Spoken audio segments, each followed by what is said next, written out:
അപ്പോൾ ഇതിനെല്ലാം കൂടെ നമ്മളിന്ന് പെയിന്റ് അടിക്കാൻ പോവാണ്. പിന്നെ ഇതാണ് ഞാൻ പറഞ്ഞ മോൾഡിറ്റിന്റെ ക്ലേ വെച്ചിട്ട് ഉണ്ടാക്കിയെന്ന് പറഞ്ഞില്ലേ, അതാണ് ഇത്. അതിന്റെ കോലം കാണുമ്പോൾ തന്നെ നിങ്ങൾക്ക് മനസ്സിലാവുന്നുണ്ടല്ലോ. പിന്നെ നമ്മുടെ സോയിൽ ക്ലേ വെച്ചിട്ട് ഉണ്ടാക്കിയിട്ടുള്ള നമ്മുടെ ക്യൂട്ട് ട്രിങ്കറ്റ് ഡിഷിനെ ഒന്ന് പെയിന്റ് അടിച്ചെടുക്കാന്ന് വിചാരിച്ചു. നമ്മുടെ സോയിൽ ക്ലേ വെച്ചിട്ട് ഉണ്ടാക്കിയിട്ടുള്ളതിനെ കേട്ടോ ഈ ഹാർട്ടിന്റെ ട്രിങ്കറ്റ് ഡിഷും. അതുമ്മ ഞാനൊരു കുഞ്ഞു ഹാർട്ടും കൂടെ വെച്ചിട്ടുണ്ടായിരുന്നു, പക്ഷെ അത് പൊട്ടിപ്പോയി. പക്ഷെ കുഴപ്പമില്ല, നമുക്കത് ഒട്ടിച്ചു കൊടുക്കാം. അപ്പൊ നമുക്ക് പെയിന്റ് അടിക്കുന്ന വീഡിയോ കണ്ടാലോ. അപ്പൊ ഈ പെയിന്റ്സ് ഒക്കെ യൂസ് ചെയ്തിട്ടാണ് ഞാൻ ഇന്നത് പെയിന്റ് ചെയ്യാൻ പോകുന്നത്. പിന്നെ നമ്മളൊരു ഡെക്കർ വാർണിഷും കൂടെ വാങ്ങിച്ചിട്ടുണ്ടായിരുന്നു കേട്ടോ. അതിന്റെ കഥ ഞാൻ ലാസ്റ്റ് പറയാം. നമ്മൾ ആദ്യം ഉണ്ടാക്കിയത് നമ്മുടെ ക്യൂട്ട് ട്രിങ്കറ്റ് ഡിഷ് ആയതുകൊണ്ട് ആദ്യം തന്നെ അത് പെയിന്റ് അടിക്കാന്ന് വെച്ചു. അപ്പൊ ഞാനൊരു യെല്ലോ കളർ അടിക്കാനാണ് വിചാരിച്ചിട്ടുള്ളത്. എന്റെ കയ്യിൽ ലൈറ്റ് കളർ യെല്ലോ ഇല്ലാത്തതുകൊണ്ട് വൈറ്റിലേക്ക് യെല്ലോ മിക്സ് ചെയ്തിട്ടാണ് കേട്ടോ ഞാൻ പെയിന്റ് എടുത്തിരിക്കുന്നത്. അപ്പൊ ഫസ്റ്റ് കോട്ടിങ് നമ്മൾ വൈറ്റ് കളർ അടിച്ചു കൊടുത്തിട്ടുണ്ട്. ഇനി നമ്മൾ ഇത് യെല്ലോ കളർ അടിച്ചു കൊടുക്കാട്ടോ ചെയ്തിട്ടുള്ളത്. പക്ഷെ അടിച്ചു വന്നപ്പോൾ എനിക്കെന്തോ യെല്ലോ കളർ കുറച്ച് ഡാർക്ക് ആയി പോയോ എന്ന് തോന്നി. അപ്പൊ ഞാൻ വൈറ്റ് കളർ വീണ്ടും മിക്സ് ചെയ്തിട്ട് ഒന്നും കൂടെ അത് ലൈറ്റ് ആക്കി എടുത്തിട്ടുണ്ടായിരുന്നു കേട്ടോ. ഇനി നമ്മുടെ ജോവിയുടെ ക്ലേ യൂസ് ചെയ്തിട്ട് ഉണ്ടാക്കിയിട്ടുള്ളതാണ് നമ്മൾ പെയിന്റ് ചെയ്യാൻ പോകുന്നത്. ഇത് ഞാനൊരു ലാവൻഡർ ഷെയ്ഡിലാട്ടോ പെയിന്റ് ചെയ്യാൻ പോകുന്നത്. ഓൾറെഡി എന്റെ കയ്യിൽ ആ കളർ ഉണ്ടായതുകൊണ്ട് മിക്സ് ചെയ്യേണ്ട കാര്യമൊന്നും വന്നില്ല. അതുകൊണ്ട് ഡയറക്റ്റ് അങ്ങനെ അടിച്ചു കൊടുക്കാട്ടോ ചെയ്തിട്ടുള്ളത്.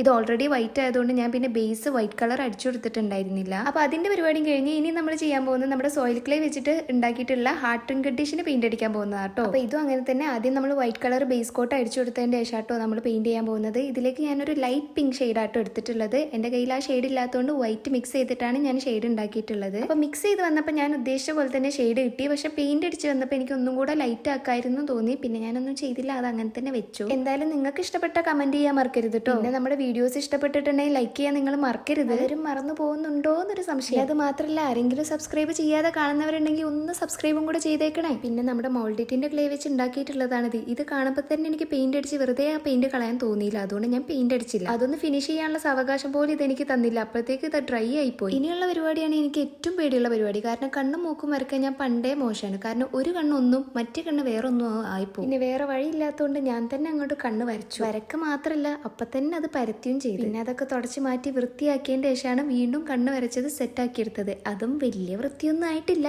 എന്നാലും ഒപ്പിക്കാം. അങ്ങനെ പൂച്ചസാറിന്റെ തലമ്മൽ ഒരു വൈറ്റ് കളറും കൂടെ അടിച്ചെടുത്തിട്ട് അത് നമ്മൾ കംപ്ലീറ്റ് ചെയ്ത്. ഇനിയാണ് നമ്മുടെ വാർണിഷിനെ ഉദ്ഘാടിക്കാൻ പോകുന്നത്. ഉദ്ഘാടിച്ചത് മാത്രമേ ഓർമ്മയുള്ളൂ. ഇത് ഞാൻ കുറച്ച് കഴിഞ്ഞ് വന്ന് നോക്കിയപ്പോൾ ഡ്രൈ ആയിരിക്കുന്നു. എനിക്ക് തോന്നുന്നു ഞാൻ വാങ്ങിച്ച വാർണിഷ് തെറ്റായി പോയെന്ന്. കാരണം ഇതിന് യൂസ് ചെയ്യേണ്ട വാർണിഷ് ഇതല്ലാന്നാ തോന്നുന്നത്. അതുകൊണ്ട് ഞാൻ പിന്നെ നമ്മുടെ സ്ഥിരം പരിപാടി ഗ്ലൂ വെച്ചിട്ടാണ് വാർണിഷ് ചെയ്തെടുത്തിട്ടുള്ളത്. അങ്ങനെ ഫൈനൽ ലുക്ക് ഇതാ ഇങ്ങനെയാണ് വന്നിട്ടുള്ളത്. അപ്പൊ നിങ്ങൾക്ക് ഇഷ്ടപ്പെട്ടിട്ടുണ്ടെങ്കിൽ ലൈക്ക് ചെയ്യാനും കമന്റ് ചെയ്യാനും മറക്കരുത്. പിന്നെ സബ്സ്ക്രൈബ് ചെയ്യാൻ ഒട്ടും മറക്കരുത്. പിന്നെ ഇതിന്റെ യൂസ് ഞാൻ അടുത്ത വീഡിയോയിൽ കാണിക്കുന്നതായിരിക്കും. അപ്പൊ ശരി, ടാറ്റാ ബൈ.